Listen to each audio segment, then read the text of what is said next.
오늘 은혜 받으실 하나님의 말씀은 창세기 1장 14절로 23절까지의 말씀 보도록 하겠습니다. 창세기 1장 14절에서 23절까지의 말씀입니다. 우리 같이 한 목소리로 합독하겠습니다. 시작. 하나님이 이르시되 하늘의 궁창에 광명체들이 있어 낮과 밤을 나뉘게 하고 그것들로 징조와 계절과 날과 해를 이루게 하라. 또 광명체들이 하늘의 궁창에 있어 땅을 비추라 하시니 그대로 되니라.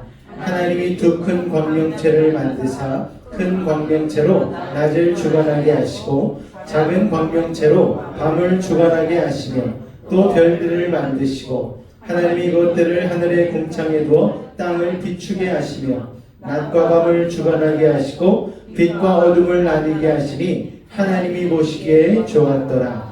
저녁이 되고 아침이 되니 이는 넷째 날이니라. 하나님이 이르시되 물들은 생물을 번성하게 하라. 땅 위의 하늘의 궁창에는 새가 나르라 하시고 하나님이 큰 바다 짐승들과 그 종류대로 날개 있는 모든 새를 그 종류대로 창조하시니 하나님이 보시기에 좋았더라. 하나님이 그들에게 복을 주시며 이르시되 생육하고 번성하여 여러 바닷물에 충만하라. 새들도 땅에 번성하라 하시니 저녁이 되고 아침이 되니 이는 다섯째 날이니라. 아멘. 하나님이 이르시되 두 번째 시간으로 오늘 말씀의 은혜를 나누길 원합니다. 지구는 완전히 어둠과 물로 덮여 있었습니다. 그런데 하나님의 성령이 그 위를 덮으시면서 천지창조의 서막이 시작되었죠. 첫째 날에는 모든 에너지의 근본이 되는 빛을 만드셨습니다.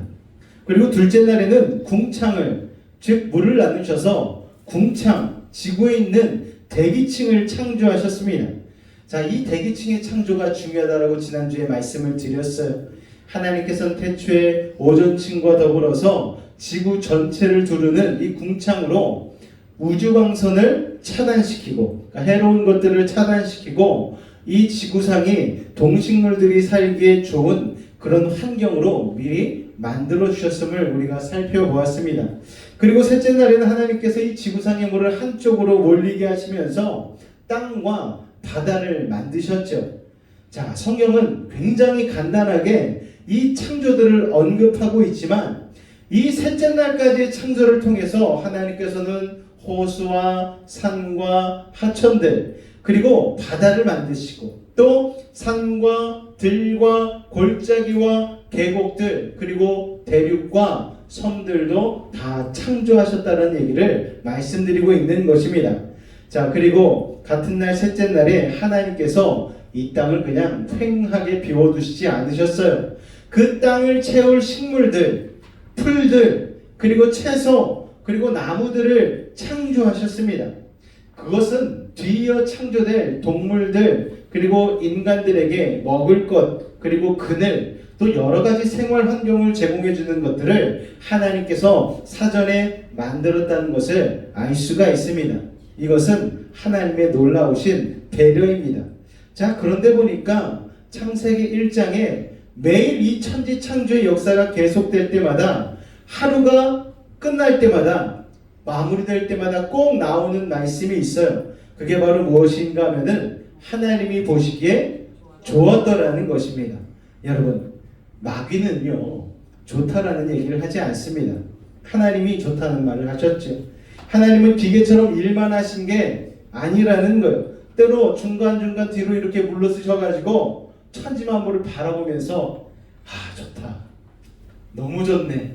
하나님도 그렇게 쉬셨다라는 거예요. 만족해 하셨다라는 거예요. 기뻐하셨다라는 것입니다. 여러분, 우리도 마찬가지입니다. 여러분, 하루하루가 하나님과 동행하는 삶이 될 때에, 여러분의 일과 시간이 끝났을 때에 하나님 감사합니다, 오늘도 좋은 하루였습니다, 이렇게 하나님 앞에 감사 기도할 수 있는 여러분 되실 수 있기를 바라고, 또 일과가 끝날 때 오늘 하루도 정말 수고했네, 오늘도 땀 흘렸네, 오늘도 보람찼다, 오늘도 좋네, 이렇게 얘기하실 수 있는 여러분 되실 수 있기를 주님의 이름으로 축원을 드립니다. 자, 보시기에 좋았다라는 말씀은 무슨 말입니까? 하나님께서 만족하셨다라는 거예요. 이보다 더 좋을 수 없기 때문에 하나님이 만족하셨습니다. 자, 그런데 죄를 지은 인간은 이런 만족하는 하나님과는 다르죠. 죄를 지은 인간은 불만족합니다. 불만족은 느끼는 사람은 계속해서 허무하다고 얘기해요. 그리고 자기의 뜻대로 되지 않으니까 조급해합니다. 그리고 분이 많고 화가 많은 거예요. 그러나 여러분, 하나님께서 세상을 창조하실 때마다 하나하나 최고로 만드시고 거기에 만족하셨어요. 그러므로 우리가 하나님이 만족할 정도로 최고로 만들어 놓으신 이 모든 것들에 대해서 토를 한다면 그것은 대단히 잘못된 것입니다. 오늘 갑자기 날씨가 추워졌죠? 와, 왜 이렇게 추워? 이러지 마시고요. 와, 춥네. 겨울은 역시 겨울이야. 와, 하나님 기가 막히시네. 물도 얼겠어. 여러분, 감사하시기 바랍니다. 진실로 하나님이 태초에 만드신 천지 만물은 정말 고칠 것이 없고 아쉬운 것 없이 완벽했어요. 자, 그런데 죄를 지은 인간이 개입하면서부터 여기에 문제가 생기기 시작하는 것이죠. 자, 그러나 태초에 하나님은 천지 만물을 하나하나 최고의 작품으로 만들어 놓으셨어요. 그래서 항상 처음 것이 좋은 것이요. 여러분, 처음 게 좋은 거예요. 신토불이라는 말이 있지 않습니까? 우리 땅에서 나는 게 우리 몸에 좋다라는 거예요. 하나님이 태초에 만드신 게 우리에게는 영적으로 가장 좋은 것입니다. 여러분, 인간이 창조한 것은요, 사람 몸에 안 그럴 것 같은데 해로운 게 너무너무 많잖아요. 인간이 편하기 위해서 만든 것들이 얼마나 인간의 몸을 여러분 살찌게 만들고 건강하지 못하게 만듭니까? 인간이 최고의 작품이라고 얘기하는 스마트폰, 여러분, 이것만 있으면 이 AI 시대 가운데에 우리가 모든 걸 다 할 수 있어라고 생각하지만 여러분, 우리가 바보가 돼가고 있어요. 요새 대학 교수들이 골머리를 앓는다고 합니다. 왜요? 과제를 해주면 학생들이 자기가 생각해서 과제를 푸는 게 아니에요. 챗 GPT한테 물어보고 제미나이한테 물어보고 온갖 AI 프로그램을 돌려가지고 과제를 해결하는 거예요. 어떤 영상에 봤더니 교수가 학생에게 막 뭐라고 부르는 거예요. 봤더니 그 학생이 챗 GPT를 돌려가지고 과제를 다 해버리니까 이 교수가 가르치고 싶은 마음도 안 들고 그 학생은 자기는 챗 GPT를 돌려서 완벽하게 과제를 수행했다고 생각하지만 여러분, 그거 진짜 배운 게 아니잖아요. 내가 내 머리로, 내 몸으로, 내 생각으로 해야 되는데 요새 젊은이들은 내 생각을 할 줄 모른다라는 거예요. 자기 판단을 할 줄 모른다라는 거예요. 그러므로 여러분, 때로는 스마트폰을 내려놓고 성경을 읽어야 되는 것이죠. 하나님의 말씀을 읽어야 되는 것입니다. 그럴 때에 우리 안에 있는 하나님의 최고의 가치가 무엇인지를 발견할 수 있는 눈이 띄인다는 사실을 여러분 기억하실 수 있기를 바랍니다. 자, 오늘은 계속해서 천지창조 넷째 날과 다섯째 날을 다루도록 하겠습니다. 우리 14절과 15절 말씀을 같이 읽습니다. 시작! 하나님이 이르시되 하늘의 궁창에 광명체들이 있어 낮과 밤을 나뉘게 하고 그것들로 징조와 계절과 날과 해를 이루게 하라. 또 광명체들이 하늘의 궁창에 있어 땅을 비추라하시니 그대로 되리라. 자, 첫째 날에 전 우주에 에너지를 넣는 그 빛이 창조되었다고 말씀을 드렸습니다. 자, 그런데 넷째 날에 비치는 것은 이 첫째 날에 주시는 이 에너지와는 다른 빛인 거예요. 이것은 광명체라고 성경에서 표현을 하고 있습니다. 여러분, 14절 말씀에 이 광명체들의 역할이 무엇인가 하면은 첫째, 낮과 밤을 나누는 것이라고 했어요. 우리가 알다시피 지구의 빛은 어디로부터 옵니까? 태양으로부터 비추잖아요. 지구는 둥굽니다. 시간당 약 1600km의 속도로 자전축을 중심으로 빙글빙글 돌죠. 하루에 한 바퀴 돌죠. 몇 시간 동안? 24시간 동안 정확히 한 바퀴를 돕니다. 그래서 그것을 우리는 원데이, 하루라고 얘기를 하죠. 자, 한 번 자전하는데 24시간이 걸리기 때문에 이게 하루가 되는데, 이때 지구의 절반은 태양을 바라보고 지구의 절반은 태양 반대쪽에 있습니다. 그러니까 태양을 바라보는 쪽은 낮이 되는 것이고 태양을 안 바라보는 쪽은 밤이 되는 거예요. 자, 그런데 여러분, 이렇게 하루에 24시간의 주기가 그래서 있어서 낮과 밤이 교대로 반복된다는 게 얼마나 축복인지 모릅니다. 낮이 없고 밤만 있다면 여러분 얼마나 우울하고 불안하겠습니까? 또 낮만 있고 밤이 없다면 그늘도 없고 안식도 없어서 우리 모두가 탈진해 버릴 거예요. 자, 그래서 24시간의 낮과 밤의 주기는 하나님의 선물이라는 것을 여러분 기억하시기 바랍니다. 북극 지방에 가까운 나라들이 있어요. 그 나라들 가운데에는 해가 지지 않는 나라들이 있어요. 해가 거의 6개월 가까이 지지 않는 나라가 있다는 거예요. 지는 것 같이 지평선으로 내려가는데 안 내려가고 해가 올라가요. 너무 신기해요, 여러분. 그런데 그 사람들 강제로 잠을 자기 위해서 우리가 집에서 잘 때 요새 암막 커튼 같은 걸 많이 쓰지 않습니까? 그런 게 다 그런 나라에서 시작돼 가지고 넘어오는 거예요, 여러분. 밤에 자려고 하는데 해가 떨어지지 않으면 얼마나 괴롭습니까? 그러니까 암막 커튼을 치고 어떻게든 잠을 자려고 노력을 하는 거예요. 그래서 우리나라처럼 딱 낮과 밤이 확실한 나라는 너무너무 행복한 것이죠. 자, 또한 해와 달과 별들이 지구에 뭐가 있게 만드는가 하면은 계절이 있게 만드는 거예요. 자, 지구는 자전할 뿐 아니라 뭘 하죠? 공전을 하지 않습니까? 이 태양 주변을 한 바퀴 도는데 365일이 걸리는 거예요. 근데 정확히 365일하고 6시간이 걸린다고 그러더라고요, 여러분. 자, 이걸 1년 주기로 공전을 하는데 시간당 10만 6천 km의 속도로 빠르게 돈다는 거예요. 자, 여러분 속도감 느껴지십니까 지금? 오메 빠른 거 여러분 안 느껴지잖아요.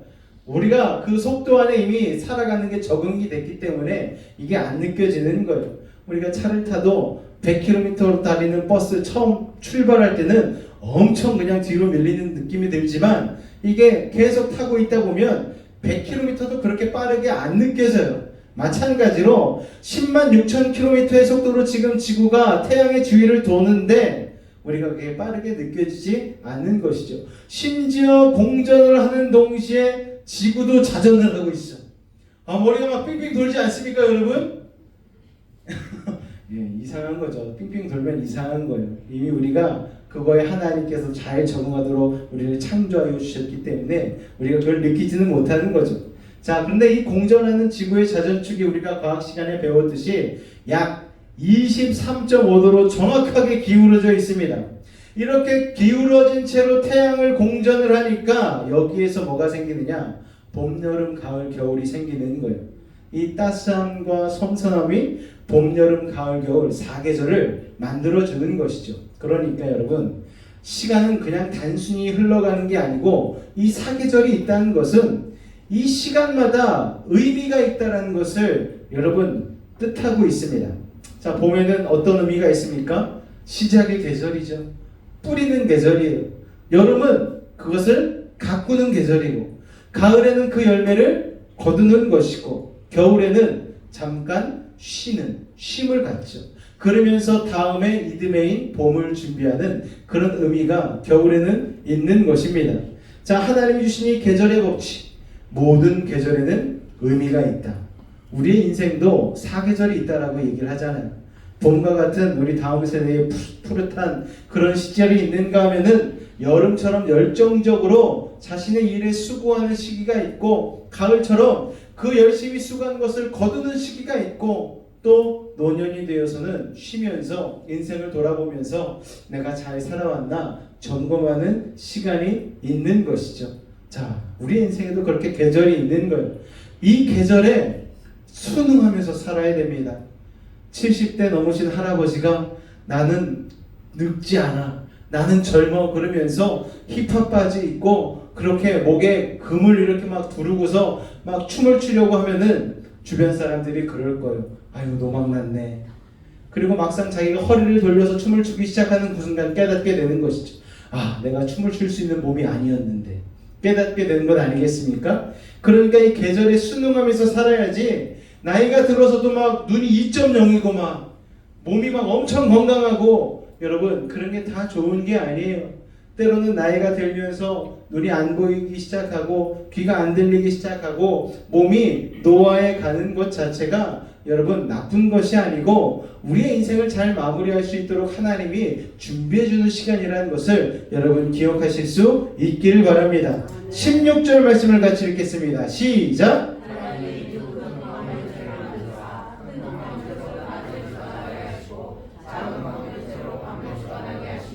또 별들을 만드시고, 자 16절에서는 또 낮을 주관하는 광명체를 태양, 그리고 밤을 주관하는 작은 광명체는 달이라고 명명합니다. 자 해와 달은 우리가 사는 지구에 아주 영향을 끼치는 특별한 존재들이죠. 달은 일정한 거리를 유지하면서 지구 주위를 또 공전을 하고 있습니다. 달의 영향을 받아서 지구에는 뭐가 생기죠? 바다에 밀물과 썰물이 생기는 거예요. 이 밀물과 썰물이 왜 필요한가? 밀물과 썰물을 통하여서 파도가 치지 않습니까? 파도가 칠 때에 파도가 공기를 이렇게 감싸 안는 거예요. 감싸 안는 거예요. 그러면 누르는 동시에 산소가 물속으로 들어가서 물고기들이 숨 쉴 수 있는 산소가 물속으로 들어가게 된다는 거예요. 그래서 바닷속에서 물고기들이 살 수가 있는 것이죠.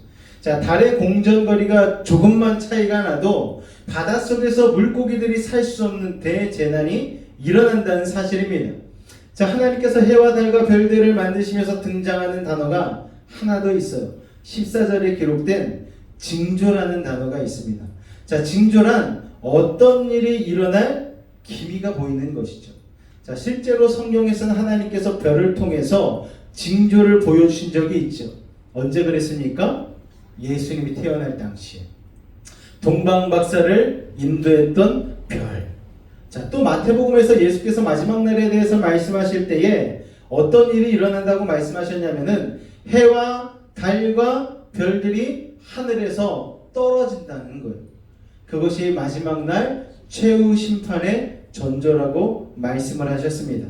자, 그런데 이것은 예외적인 케이스라고 할 수가 있어요. 이 징조들은 하나님이 역사를 이루실 때 징조이지, 이 별자리를 보고 인간의 운명을 점치는 점성술은 잘못된 것입니다.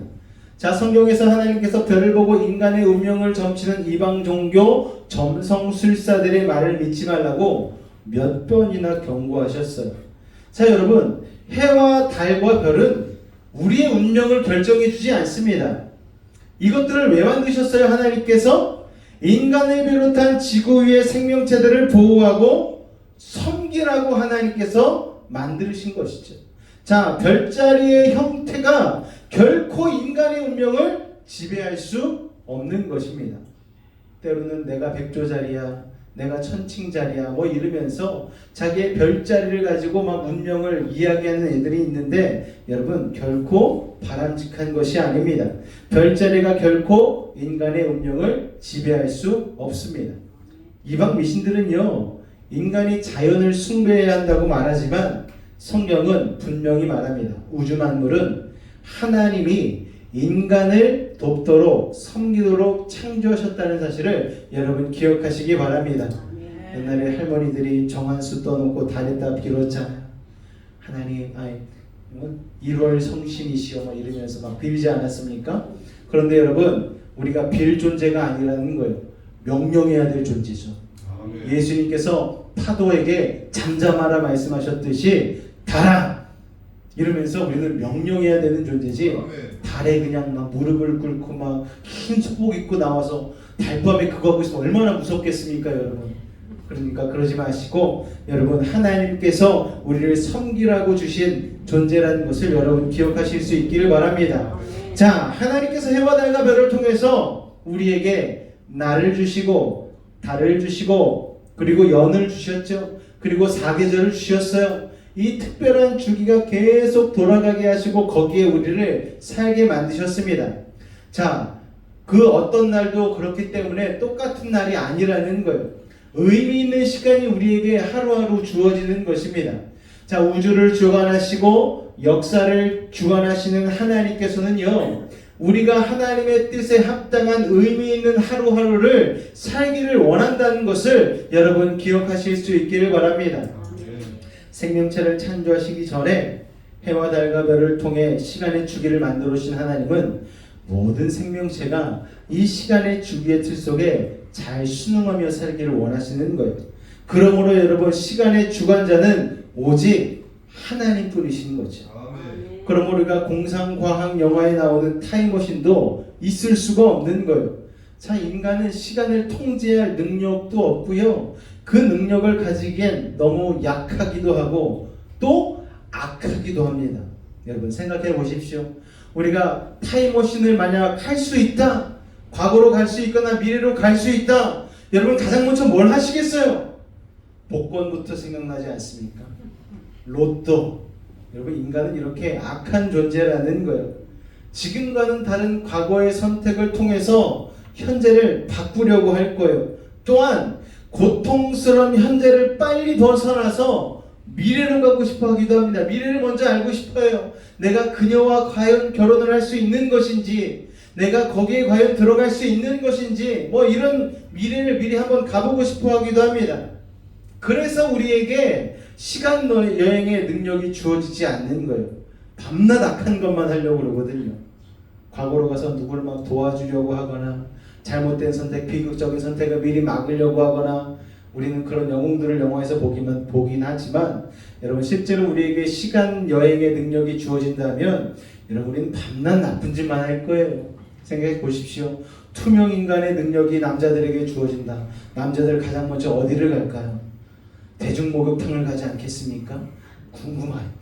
여러분 인간은 그렇게 악한 거예요. 더군다나 약하기까지 합니다. 그래서 하나님께서는 시간의 질서 속에 우리를 두신 것이죠. 그렇게 시간의 질서에 순응하는 것이 하나님의 일을 하는 사람의 특징이라는 거예요. 사도 바울이 얘기했잖아요. 뒤를 돌아보지 않겠다. 표대만을 바라보며 나아가겠다. 과거에 얽매이지 않고 하나님이 주시는 미래를 향하여 전진해 나가는 믿음의 사람들 되실 수 있기를 주님의 이름으로 축원을 드립니다.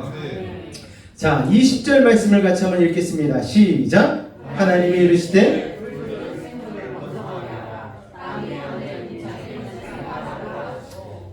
이 20절에서 생물이라는 말이 처음으로 등장을 해요. 히브리어로 네핏이라는 단어인데 생기, 살아있는 존재의식이 있는 존재를 말합니다. 이게 중요하죠. 왜냐하면 성경에서 살아있다라는 표현이 이 동물이 창조되는 다섯째 날에 처음 나오기 때문입니다. 자, 셋째 날 식물을 창조하실 때는 살아있는 생물이라는 표현을 하나님이 사용하지 않으셨어요. 성경에서 생명 혹은 생물이라는 단어는 동물과 사람에게는 적용하지만 식물에게는 적용하지 않습니다. 이것을 우리가 이해하는 게 너무나 중요한데 특히 성경은요, 생명의 특징을 얘기할 때 무엇을 이야기하는가 하면 생명에는 뭐가 있습니까? 피가 있어요. 피. 여러분, 피가 있는 존재. 우리가 팔뚝에 내 피를 빨아먹으려고 이렇게 앉는 모기를 이렇게 탁 잡으면은 모기가 탁 터지면서 뭐가 나옵니까? 모기도 피가 있어요. 모기도. 여러분, 그러니까 생명은 피를 가진 동물이나 사람에게만 있는 것이죠. 자, 피가 생명의 상징이기 때문에 성경에서는 죄를 씻는 속죄를 할 때에 뭐가 있어야 된다? 피 흘림이 있어야 된다라고 이야기를 하는 것입니다. 그래서 생명은 생명으로 갚는 것이죠. 자, 이어서 21절 말씀 같이 읽어볼까요? 시작! 하나님이 큰 바다 짐승들과 물에서 번성하여 움직이는 모든 생물을 그 종류대로, 날개 있는 모든 새를 그 종류대로 창조하시니 하나님이 보시기에 좋았더라. 자, 창세기 1장 1절에서 사용되었던 창조라는 단어는 마라라는 히브리어를 씁니다. 그런데 이 처음 세상을 창조하실 때 썼던 창조인 마라라는 단어를 이 공중의 생물, 물속에 있는 생물을 만드실 때도 동일하게 사용하셨다라는 거예요. 자, 이것은 이때까지 창조된 것들과는 달리 지금부터 창조하고자 하는 동물과 인간은 하나님이 어떤 특별한 목적이 있다라는 얘기입니다. 자, 그러면서 하나님께서 큰 바다 짐승들부터 언급을 하세요. 우리가 아는 큰 바다 짐승은 뭐가 있죠? 고래가 있습니다. 자, 그런데 학자들은 추측하기를 고래 말고도 여러 가지 다양한 바다 공룡들도 있었을 것이라고 얘기를 합니다. 또한 물고기를 만드실 때에 고등어만 만드시지 않았어요. 갈치도 만들고 삼치도 만들고 정어리도 만들고 참치도 만들고 가오리도 만들고 홍어도 만들고 아는 거 다 나오네. 여러분, 그 종류가 정말 수만 가지에 달합니다. 여러분, 다 먹어볼 수도 없어요. 그런데 그 많은 것들 하나님이 그 종류대로 만드셨죠. 저 새들도 참새만 있는 게 아니에요. 제비도 있고 까마귀도 있고 독수리도 있고 매도 있고 뭐 가오리는 바닷속에 있는 거예요. 어쨌든 간에 수많은 날짐승들을 창조하셨습니다. 하나님은 정말 크리에이티브하신 창조적인 분이시죠. 종류대로 하나님이 만드신 이 땅의 모든 아름다운 새들과 물고기들, 바다의 물고기들을 생각하시기 바랍니다. 여러분, 아쿠아리움에 가면은요, 눈이 그냥 휘둥그레. 와, 저런 것도 있었어? 예전에 에버랜드에 갔더니 판타스틱 윙스라고 해가지고 새들을 가지고 이렇게 프로그램을 진행하더라고요. 이따만한 막 독수리들이 막 날라와서 저런 사이에 팔에 막 감는 걸 보면서 날개를 한번 펄럭펄럭 하면은 대머리 아저씨 막 가발이 날아가고 막 그러는 거예요. 여러분, 너무너무 멋지더라고요. 이런 멋진 새들을 하나님이 창조하신 것이죠. 여러분, 만약에 여러분 생각해 보십시오. 물속에 하나님이 바다만 창조하시고 물고기가 아무도 없다, 아무것도 없다. 얼마나 무섭겠습니까? 여러분, 하늘에 새가 한 마리도 없다고 생각해 보십시오. 여러분, 하늘이 얼마나 공허하겠습니까? 이것과 마찬가지에 퇴근해서 집에 갔는데 아무도 없어. 얼마나 적막합니까? 반겨주는 가족도 있고 같이 식사할 사람이 있기 때문에 집이 행복한 것이죠. 교회도 마찬가지예요. 빈자리가 그득그득하면 얼마나 목회자의 마음이 아프겠습니까? 자리자리도 그냥 충만할 수 있도록 여러분 기도해 주기를 부탁을 드리겠습니다. 갑자기 신세한탄처럼 나오는데 어쨌든 간에 여러분, 그야말로 집은 그냥 그저 영어로 하우스가 아닌 거예요. 가득가득 들어찰 때에 스윗홈이 되는 것이죠. 이와 마찬가지로 창조주 하나님께서는 물속과 하늘에 여러분, 그리고 바닷속에, 그리고 땅 위에 가득가득 생명체들을 살게 하신 거예요. 이를 통해 알 수 있는 것은 무엇인가 하면은 하나님은 채우시는 분이라는 거예요. 할렐루야. 하나님은 풍성하신 분입니다. 한 종류의 물고기와 생명체만 창조하지 않으시고 아주 다양하게 창조의 그림을 그리시는 분이에요. 사람만 봐도 그렇습니다. 저와 여러분이 다르지 않습니까? 쌍둥이들도 같은 것 같은데 다른 부분이 있는 거예요. 개와 고양이도 다 다릅니다. 같은 고양이라 할지라도 뚱뚱한 고양이, 얇은 고양이, 길쭉한 고양이, 고양이들이 엄청 많아요. 털이 하나도 없는 이집트 고양이도 있습니다. 개만 해도 여러분 얼마나 다양합니까? 개도 엄청 다양해서 사람들이 공원에서 이렇게 개를 데리고 산책하는 거 보면은 저것도 개인가 싶을 정도로 엄청 종류가 많아요. 생김새도 다르고 컬러도 다르고 여러분, 다 다르다는 것은 무엇을 의미합니까? 하나하나가 너무너무 소중하고 귀한 존재라는 거예요. 내가 하나밖에 없다는 것, 이게 내가 너무나 귀한 존재라는 것을 여러분 얘기하는 것 아니겠습니까? 자, 22절, 23절 말씀 같이 있습니다. 시작! 하나님이 그들에게 복을 주시며 이르시되 생육하고 번성하여 여러 바닷물에 충만하라. 새들도 땅에 번성하라 하시니라. 저녁이 되고 아침이 되니 이는 다섯째 날이니라. 자, 하나님께서 동물들을 창조하시면서 이때까지 식물들과는 달리 뭘 주시겠다? 복을 주시겠다. 여러분, 이걸 보면 동물과 식물은 정말 차원이 다른 게 맞습니다. 하나님은 생물인 동물에게 또 인간에게 뭘 하라고 명령하시는데 동물들은 여기에 철저하게 순종을 하죠. 22절에 나오는 동물에게 주는 명령이 나중에 인간을 창조하고 하는 명령에도 다시 반복되는데 첫 번째 명령이 뭡니까? 생육하고 번성하라는 거예요. 여러분, 각 생물이 종류대로 창조되었다는 것은 같은 종 안에서만 서로 교배할 수 있다는 한계를 딱 그어주신 것이죠. 다른 종과는 교배할 수가 없고 해서도 안 되는 것이죠. 자, 생육하고 번성하기 위해서는 서로 교배를 해야 합니다. 처음부터 생물은요, 자기의 짝이 누구인지 자신의 종 안에서만 교배할 수 있는 분별력을 갖고 만들어졌어요. 여러분, 동물들 중에 다른 종과 교배하는 것은 여러분 아무것도 없습니다. 근데 유일하게 할 수 있는 딱 한 존재가 있어요. 인간이 그 짓을 합니다. 여러분, 인간이 그 짓을 해요. 하나님이 창조한 가장 훌륭한 존재라는 인간만이 그 짓을 하는 거예요. 여러분, 수간이라는 말을 들어보셨습니까? 사람이 말과하고 사람이 대화하는 그런 정말 입에도 담기 어려운 그런 일들이 지금 전 세계 가운데 일어나고 있는 것이죠. 여러분, 그렇기 때문에 우리는 그런 것들이 일어나지 않기 위해서 성령 충만해야 되고, 또 이 땅 가운데 그런 일들이 일어나지 않기 위해서 우리가 제대로 교육시키고 훈련시키고 해야 되는 것이죠. 자, 여러분, 생육하고 번성하기 위해서는 서로 교배를 해야 되는데 하나님은 처음부터 자기 짝이 누구인지를 알 수 있도록 분별력을 주셨다는 거예요. 자, 사자는 사자끼리, 곰은 곰끼리 교배하도록 선별의 능력을 주신 것입니다.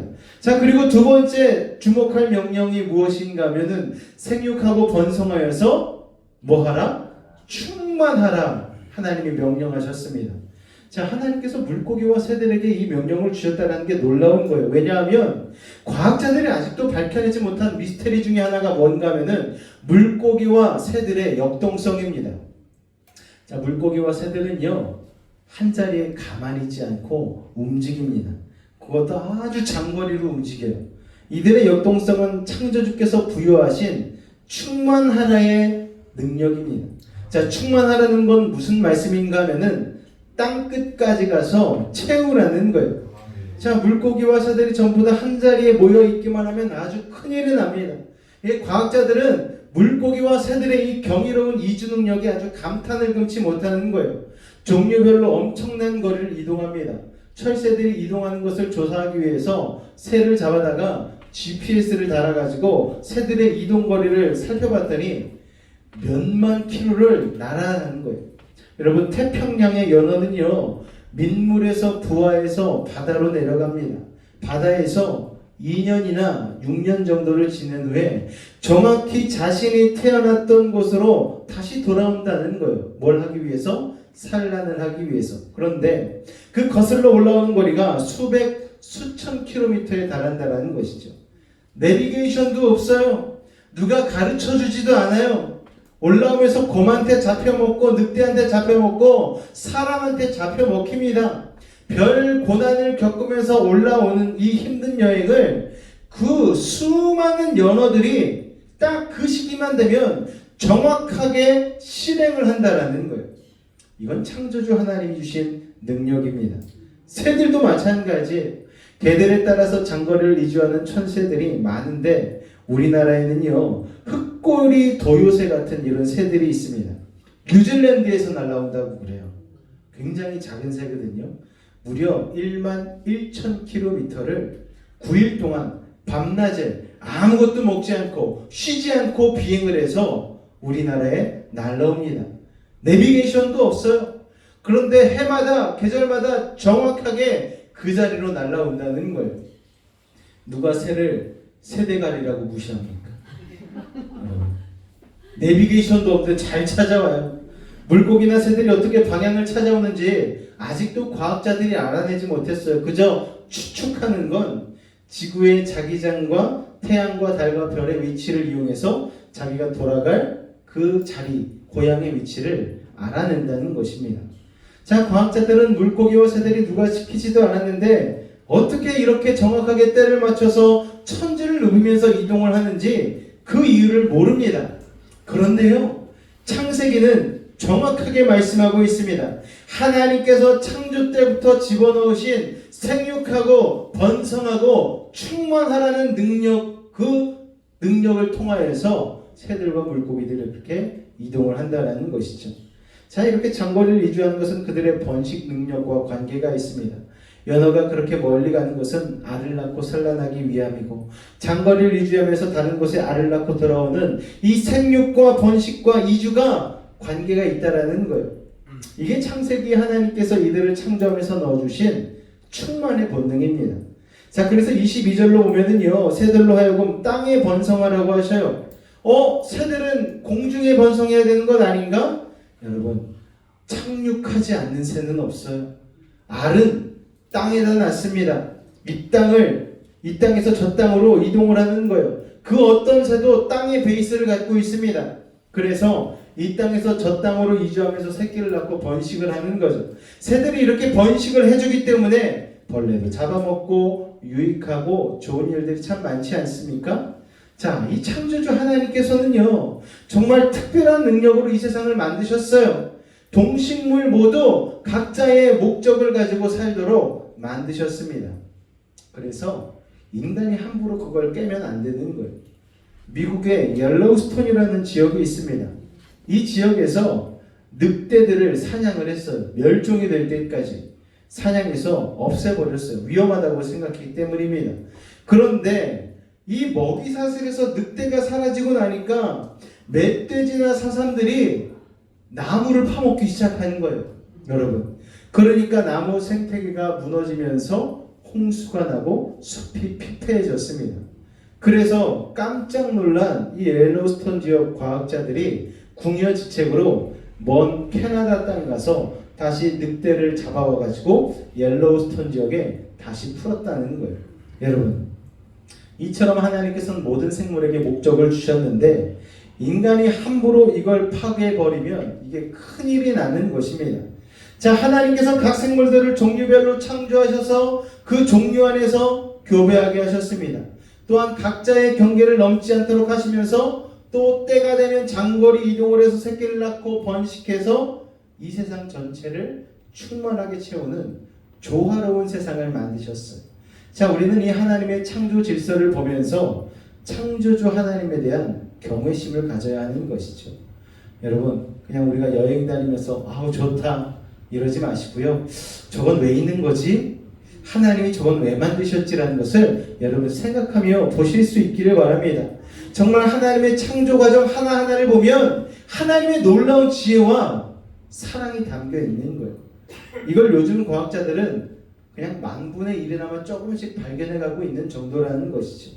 여러분, 단 한 치의 오차만 있어도 지구의 자전축이 23.5도에서 조금만 기울어도 공전하다가 조금만 삐끗나도 여러분 생명체가 살 수가 없는 거예요. 그런데 하나님께서는 꽉 붙잡고 계셔서 한 치의 실수도 없이 달과 지구의 거리를 유지해주고 계시고 지구와 태양의 거리를 잘 절묘하게 조절하시면서 달과 별과 별의 외치를 통해서 지구를 붙들어 주시고 우리에게 따뜻한 태양을 주시고 그늘을 주시면서 생명체들이 살게 하시는 것입니다. 자, 여러분, 비행기가 수백 수천 대가 오가는 관제탑을 통제하는 것도 너무 어렵잖아요. 여러분, 최첨단 기술을 이용해서 비행기들이 부딪히지 않고 착륙할 수 있도록 인도해 줍니다. 그런데 그와는 비교도 안 되는 수억 개의 많은 별들이 아주 빠른 속도로, 여러분 아까 공전 속도가 10만 몇천 킬로미터 된다고 그랬잖아요. 그렇게 빠른 속도로 그리고 서로 다른 궤도로 움직이는 이 우주, 이 복잡한 우주를 하나님이 통제해 주시지 않는다면, 관리해 주시지 않는다면 여러분 벌써 우주는 난리가 났을 것입니다. 근데 하나님께서는 실수가 없으신 거예요. 그래서 단 한 마리의 새도 하나님의 허락이 없이는 땅에 떨어지지 않는 것이죠. 그 창조주 하나님이 우리의 인생도 다스리고 계신 것입니다. 그래서 우리가 창조주신 하나님께 온전히 순종하면 우리의 인생은 결코 잘못될 수가 없는 것이죠. 그런데 우리가 그냥 나 잘났다고 하고 하나님 내 인생은 내 겁니다. 내가 내 뜻대로 한번 살아보겠습니다. 그리고 하나님께 불순종하기 시작하면 내가 내 인생의 핸들을 잡고 꺾어버리면 그때부터 우리 인생이 잘못되기 시작하는 거예요. 여러분, 우리의 인생의 비극이 사고가 왜 일어납니까? 내가 내 마음대로 내 뜻대로 내 인생의 핸들을 꺾어버렸기 때문 아닙니까? 그러므로 하나님께 온전히 순종하고 삶을 맡기고 살아갈 때에 우리는 잘못되지 않을 수가 있는 것입니다. 자, 우리가 창세를 공부하면서 우리가 알아야 되는 것은 무엇인가 하면은 우리가 함부로 하나님이 창조하신 이 세상의 헌들을 잡으려고 해서는 안 된다라는 거예요. 하나님께 맡겨드려야 된다라는 거예요.